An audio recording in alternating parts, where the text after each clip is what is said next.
2024 July 26ರಂದು ನವಿ ಮುಂಬೈನ ಉರಾನ್ railway station ಬಳಿಯ ನಿರ್ಜನ ಪ್ರದೇಶವೊಂದರಲ್ಲಿ ಮೃತದೇಹವೊಂದನ್ನು ನಾಯಿಗಳು ಕಿತ್ತು ತಿಂತಿದ್ವು.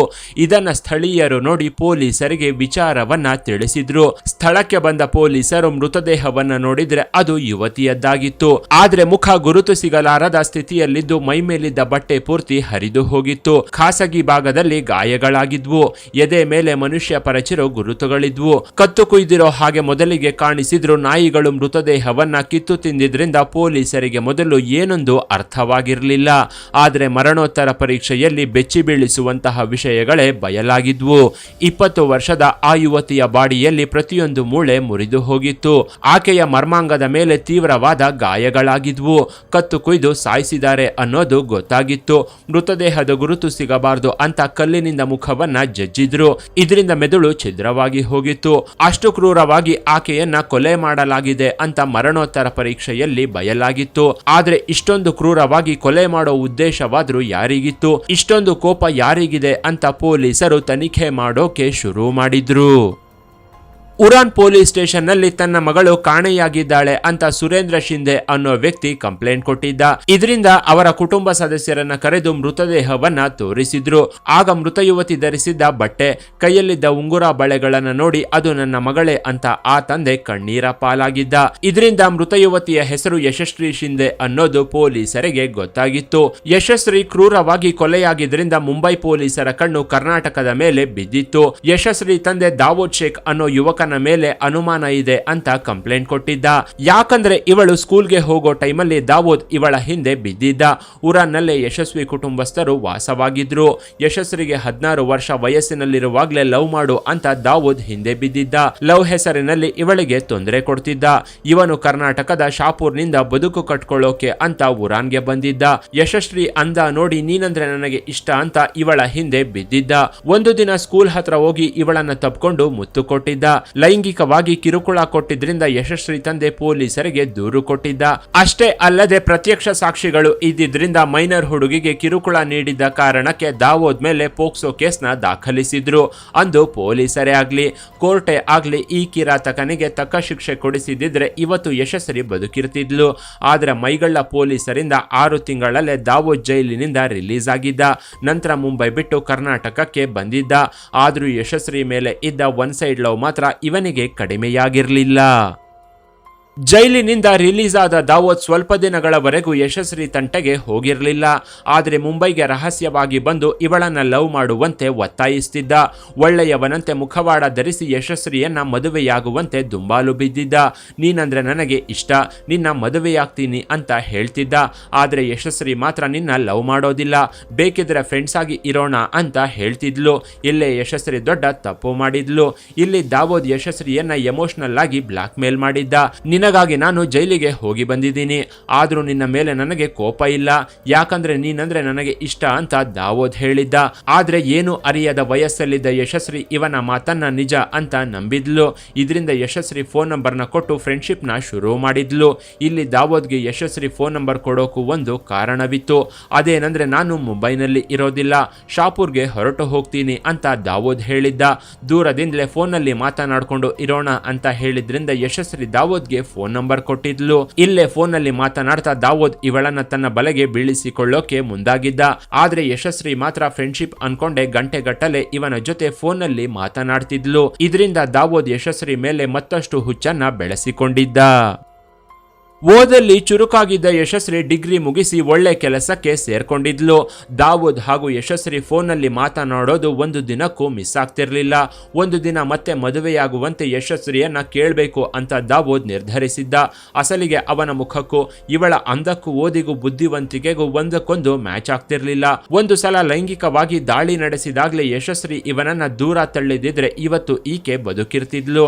ಆದ್ರೆ ಜೈಲಿಗೆ ಕಳಿಸಿದ್ಲು ಅಂತ ಎಮೋಷನಲ್ ಆಗಿ ಮಾತನಾಡಿದ್ದಕ್ಕೆ ಯಶಸ್ವಿ ಇವನ ಜೊತೆ ಸ್ನೇಹವನ್ನ ಬೆಳೆಸಿಕೊಂಡಿದ್ಲು. ಇತ್ತ ದಾವೂದ್ಗೆ ಮಾತ್ರ ಹೇಗಾದ್ರೂ ಮುಂಬೈನಿಂದ ಯಶಸ್ವಿಯನ್ನ ಕಿಡ್ನಾಪ್ ಮಾಡಿಯಾದ್ರೂ ಕರ್ನಾಟಕಕ್ಕೆ ಕರ್ಕೊಂಡು ಬಂದು ಮದುವೆಯಾಗಬೇಕು ಅಂತ ಯೋಜನೆಯನ್ನ ಹಾಕೊಂಡಿದ್ದ. ಆದ್ರೆ ಯಶಸ್ವಿ ಮಾತ್ರ ನಾನು ನಿನ್ನ ಯಾವತ್ತಿಗೂ ಮದುವೆಯಾಗ್ತೀನಿ ಅಂತ ದಾವೂದ್ಗೆ ಹೇಳಿರ್ಲಿಲ್ಲ.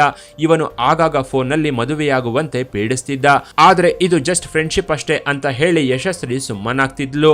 ಕೊನೆಗೆ ವಯಸ್ಸು ಹೆಚ್ಚಾಗ್ತಿದ್ರಿಂದ ಮುಂಬೈಗೆ ಹೋಗಿ ಅವಳ ಜೊತೆ ಮಾತಾಡಿ ಒಂದು ತೀರ್ಮಾನಕ್ಕೆ ಬರಬೇಕು ಅಂತ ದಾವೂದ್ ನಿರ್ಧರಿಸಿದ್ದ. ಇಲ್ಲೇ ಇವನಲ್ಲಿದ್ದ ಸೈಕೋ ವ್ಯಕ್ತಿತ್ವವನ್ನ ಹೊರಗೆ ತೆಗೆದಿದ್ದ. ಯಶಸ್ವಿ ಮದುವೆಗೆ ಒಪ್ಕೊಳ್ದೆ ಇದ್ರೆ ಈ ಹಿಂದೆ ಜೈಲಿಗೆ ಕಳಿಸಿದ್ದಕ್ಕೆ ಅವಳನ್ನ ಕೊಂದು ಸೇಡು ತೀರಿಸಿಕೊಳ್ಬೇಕು ಅಂತ ಇವನು ನಿರ್ಧರಿಸಿದ್ದ. ಇದರಿಂದಲೇ ದಾವೂದ್ ಮತ್ತೆ ಮುಂಬೈಗೆ ಬಂದಿದ್ದ. 2024 ಜುಲೈ 25 ಮುಂಬೈನಲ್ಲಿ ಯಶಸ್ವಿ ಇದ್ದ ಏರಿಯಾಗೆ ದಾವೂದ್ ಬಂದಿದ್ದ. ಅವಳಿಗೆ ಇವನು ಬರ್ತಿರೋ ವಿಷಯವನ್ನ ಮೊದಲೇ ಹೇಳಿದ್ದ. ಇದರಿಂದ ಫ್ರೆಂಡ್ ಮನೆಗೆ ಹೋಗ್ತಿದ್ದೀನಿ ಅಂತ ಹೇಳಿ ಯಶಸ್ವಿ ಮನೆಯಿಂದ ಹೊರಗೆ ಬಂದಿದ್ಲು. ಸಂಜೆ 6 ಗಂಟೆಯಷ್ಟರಲ್ಲಿ ಮನೆಗೆ ವಾಪಸ್ ಬರ್ತೀನಿ ಅಂತ ತನ್ನ ತಾಯಿಗೆ ಹೇಳಿದ್ಲು. ಆದ್ರೆ ಅವತ್ತು ರಾತ್ರಿ 7 ಗಂಟೆಯಾದ್ರೂ ಯಶಸ್ವಿ ಮನೆಗೆ ಬಂದಿರಲಿಲ್ಲ. ಫೋನ್ ಮಾಡಿದ್ರೆ ರಿಸೀವ್ ಮಾಡ್ತಿರ್ಲಿಲ್ಲ. ಇದರಿಂದ ಗಾಬರಿಗೊಂಡ ಯಶಸ್ವಿ ತಂದೆ 7:45 ಪೊಲೀಸರಿಗೆ ದೂರು ಕೊಟ್ಟಿದ್ದ. ಆದ್ರೆ ಮಾರನೇ ದಿನವೇ ಯಶಸ್ವಿ ಕ್ರೂರವಾಗಿ ಕೊಲೆಯಾಗಿ ಹೋಗಿರೋದು ಗೊತ್ತಾಗಿತ್ತು. ಯಶಸ್ವಿ ತಂದೆ ದಾವೂದ್ ಮೇಲೆ ಅನುಮಾನವನ್ನ ವ್ಯಕ್ತಪಡಿಸಿದ್ದ. ಆಗ ಪೊಲೀಸರು ಯಶಸ್ವಿ ಮನೆ ರಸ್ತೆಯ ಸಿಸಿಟಿವಿ ದೃಶ್ಯಾವಳಿಗಳನ್ನು ಪರಿಶೀಲಿಸಿದಾಗ ಅದರಲ್ಲಿ ದಾವೂದ್ ಮುಂದೆ ಯಶಸ್ವಿ ಹೋಗ್ತಿರೋದು ಸ್ಪಷ್ಟವಾಗಿ ಕಾಣಿಸಿತ್ತು. ಮುಂದೆ ಯಶಸ್ವಿ ಹೋಗ್ತಿದ್ರೆ ಹಿಂದೆ ದಾವೂದ್ ಅವಳನ್ನೇ ಫಾಲೋ ಮಾಡ್ತಿದ್ದ. ಉರಾನ್ ರೈಲ್ವೆ ಸ್ಟೇಷನ್ ಹತ್ರ ಹೋಗ್ತಿದ್ದಂತೆ ಯಶಸ್ವಿ ಮಿಸ್ ಆಗಿದ್ಲು. ಇದರಿಂದ ದಾವೂದ್ನ ಹಿಡಿಯೋಕೆ ಉರಾನ್ ಪೊಲೀಸರು ಪ್ರತ್ಯೇಕ ಟೀಮ್ಗಳನ್ನು ರಚಿಸಿ ಕರ್ನಾಟಕಕ್ಕೆ ಕಳಿಸಿದ್ರು. ಶಹಾಪುರ ಪೊಲೀಸರ ಸಹಾಯದಿಂದ ಮುಂಬೈ ಕ್ರೈಮ್ ಬ್ರಾಂಚ್ ಪೊಲೀಸರು ದಾವೂದ್ನ ಅರೆಸ್ಟ್ ಮಾಡಿದ್ರು. ಅಲ್ಲಿಗಾಗಲೇ ದಾವೂದ್ ಕೊಲೆ ಮಾಡಿ ಅಲ್ಲಿಂದ ಪರಾರಿಯಾಗಿ ತನ್ನ ಬಂಧುಗಳ ಮನೆಗೆ ಬಂದು ತಲೆ ಮರೆಸಿಕೊಂಡಿದ್ದ. ಕಾಡಲ್ಲಿ ಇದ್ಕೊಂಡು ಕೇವಲ ಊಟ ಮಾಡೋಕಷ್ಟೇ ಬಂಧುಗಳ ಮನೆಗೆ ಬಂದು ಹೋಗ್ತಿದ್ದ. ಆಗಾಗ ಫೋನ್ನ ಆನ್ ಮಾಡ್ಕೊಂಡು ನನ್ನ ಹುಡುಕೊಂಡು ಯಾರಾದ್ರೂ ಬಂದಿದ್ರಾ ಅಂತ ಕೇಳ್ತಿದ್ದ. ಫೋನ್ನಲ್ಲಿ ಮಾತನಾಡಿದ ತಕ್ಷಣ ಸ್ವಿಚ್ ಆಫ್ ಮಾಡಿ ಬಿಡ್ತಿದ್ದ. ಇದರಿಂದ ಪಿನ್ ಪಾಯಿಂಟ್ ಲೊಕೇಶನ್ ನಿಂದ ಸ್ಪೆಷಲ್ ಬ್ರಾಂಚ್ ಪೊಲೀಸರು ಮಫ್ತಿಯಲ್ಲಿದ್ಕೊಂಡೆ ಕಾಡಲ್ಲಿ ತಲೆಮರೆಸಿಕೊಂಡಿದ್ದವನನ್ನ ಅರೆಸ್ಟ್ ಮಾಡಿದ್ರು. ಇಲ್ಲಿಂದ ಮುಂಬೈಗೆ ಕರ್ಕೊಂಡು ಹೋಗಿ ತಮ್ಮದೇ ಸ್ಟೈಲಲ್ಲಿ ವಿಚಾರಿಸಿದ್ರು. ಆಗ್ಲೇ ಯಶಸ್ವಿಯನ್ನ ಕೊಲೆ ಮಾಡಿದ್ದು ನಾನೇ ಅಂತ ದಾವೂದ್ ಒಪ್ಕೊಂಡಿದ್ದ. ಅಲ್ಲದೆ ಯಶಸ್ವಿಯನ್ನ ಹೇಗೆ ಕೊಂದೆ ಅಂತಾನು ವಿವರಿಸಿದ್ದ. ಇದನ್ನ ಕೇಳಿದ ಪೊಲೀಸರು ಕೂಡ 1 ಸೆಕೆಂಡ್ ಶಾಕ್ ಆಗಿದ್ರು. ಇವನೆಂಥ ಸೈಕೋ ಇರಬಹುದು ಅಂತ ಪೊಲೀಸರು ಸಹ ಅಂದು ಬೆಚ್ಚಿ ಬಿದ್ದಿದ್ರು. ಅಂದು ದಾವೂದ್ ಉರಾನ್ ರೈಲ್ವೆ ಸ್ಟೇಷನ್ ಹತ್ರ ಇದ್ದ ನಿರ್ಜನ ಪ್ರದೇಶವೊಂದಕ್ಕೆ ಯಶಸ್ವಿಯನ್ನ ಕರ್ಕೊಂಡು ಬಂದಿದ್ದ. ಮೊದಲಿಗೆ ಮದುವೆ ಪ್ರಸ್ತಾಪವನ್ನ ಮುಂದಿಟ್ಟಿದ್ದ. ಇದಕ್ಕೆ ಯಶಸ್ವಿ ಆಗೋದಿಲ್ಲ ಅಂತ ಅಂದಿದ್ಲು. ನಮ್ಮದು ಜಸ್ಟ್ ಫ್ರೆಂಡ್ಶಿಪ್ ಅಷ್ಟೇ, ನೀನು ನನ್ನ ಮೇಲೆ ಯಾವುದೇ ಆಸೆನ ಇಟ್ಕೋಬೇಡ, ನಾನು ಮೊದಲಿನಿಂದ ಇದನ್ನೇ ಹೇಳ್ತಾ ಬಂದಿದ್ದೀನಿ ಅಂತ ಯಶಸ್ವಿ ದಾವೂದ್ಗೆ ಹೇಳಿದ್ಲು. ಆಗ್ಲೇ ಈ ಸೈಕೋ ನನ್ನ ಜೈಲಿಗೆ ಕಳಿಸಿ ನೀನು ಬೇರೆಯವರನ್ನ ಮದುವೆಯಾಗ್ತೀಯ, ನಿನ್ನ ಅಂದ ಪೂರ್ತಿ ನನಗೆ ಬೇಕು ಅಂತ ಜಗಳ ತೆಗೆದಿದ್ದ. ಇದರಿಂದ ಹೆದರಿದ ಯಶಸ್ವಿ ಅಲ್ಲಿಂದ ಹೊರಡೋಕೆ ಮುಂದಾಗಿದ್ಲು. ಆಗ ಯಶಸ್ವಿಯನ್ನ ತಡೆದವನು ಹಿಂದಿನಿಂದ ಇವಳನ್ನ ಹಿಡ್ಕೊಂಡು ಕತ್ತಿಯಿಂದ ಕುತ್ತಿಗೆಯನ್ನ ಕುಯ್ದಿದ್ದ. ಸಾವು ಬದುಕಿನ ನಡುವೆ ಯಶಸ್ವಿ ಹೋರಾಡ್ತಿದ್ದಾಗಲೇ ಇವಳ ಮರ್ಮಾಂಗದ ಮೇಲೆ ಗಂಭೀರವಾದ ಗಾಯವನ್ನ ಮಾಡಿದ್ದ. ಇವಳ ಬಟ್ಟೆಯನ್ನ ಹರಿದು ಪೈಶಾಚಿಕತೆಯನ್ನ ಮೆರೆದಿದ್ದ. ಅವಳು ಸಾಯ್ತಿದ್ದಾಗ್ಲೂ ಒಂದು ಸಲವಾದ್ರೂ ಸುಖ ಅನುಭವಿಸಬೇಕು ಅಂತ ಹಾತೊರೆದಿದ್ದ. ಸಾವು ಬದುಕಿನ ನಡುವೆ ಹೋರಾಡ್ತಿದ್ದ ಯಶಸ್ವಿಗೆ ಮುತ್ತು ಕೊಟ್ಟಿದ್ದ. ಉಗುರಿನಿಂದ ಇವಳ ಎದೆ ತೊಡೆ ಸೊಂಟವನ್ನೆಲ್ಲ ಪರಚಿ ರಾಕ್ಷಸನಂತೆ ಆನಂದ ಪಟ್ಟಿದ್ದ. ಅಲ್ಲದೆ ಇವಳ ಅಂಗಾಂಗವನ್ನ ಮುಟ್ಟಿ ತೃಪ್ತಿಪಟ್ಟಿದ್ದ.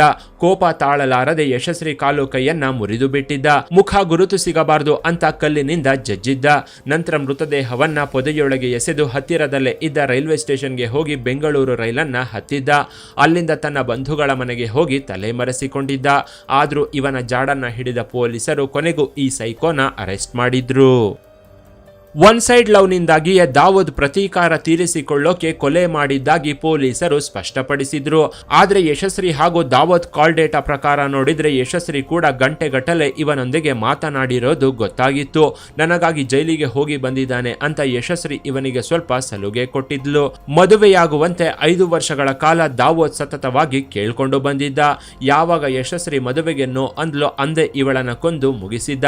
ಸದ್ಯ ಈ ಕೇಸ್ ವಿಚಾರಣೆ ಹಂತದಲ್ಲಿದ್ದು ಈ ಕಿರಾತಕನಿಗೆ ಯಾವ ರೀತಿ ಶಿಕ್ಷೆ ಆಗಬೇಕು ಅಂತ ನಿಮ್ಮ ಅಭಿಪ್ರಾಯವನ್ನ ಕಾಮೆಂಟ್ ಮಾಡಿ. ಕೆಳಗಿನ ಡಿಸ್ಕ್ರಿಪ್ಷನ್ ಬಾಕ್ಸ್ನಲ್ಲಿ ವಾಟ್ಸಪ್ ಚಾನಲ್ನ ಲಿಂಕ್ ಕೊಡಲಾಗಿದ್ದು ಅದನ್ನು ಸಹ ಫಾಲೋ ಮಾಡಿ. ಇನ್ನಷ್ಟು ಇಂಟ್ರೆಸ್ಟಿಂಗ್ ವಿಡಿಯೋಗಳಿಗಾಗಿ ಚಾನಲ್ನ ವಿಸಿಟ್ ಮಾಡಿ.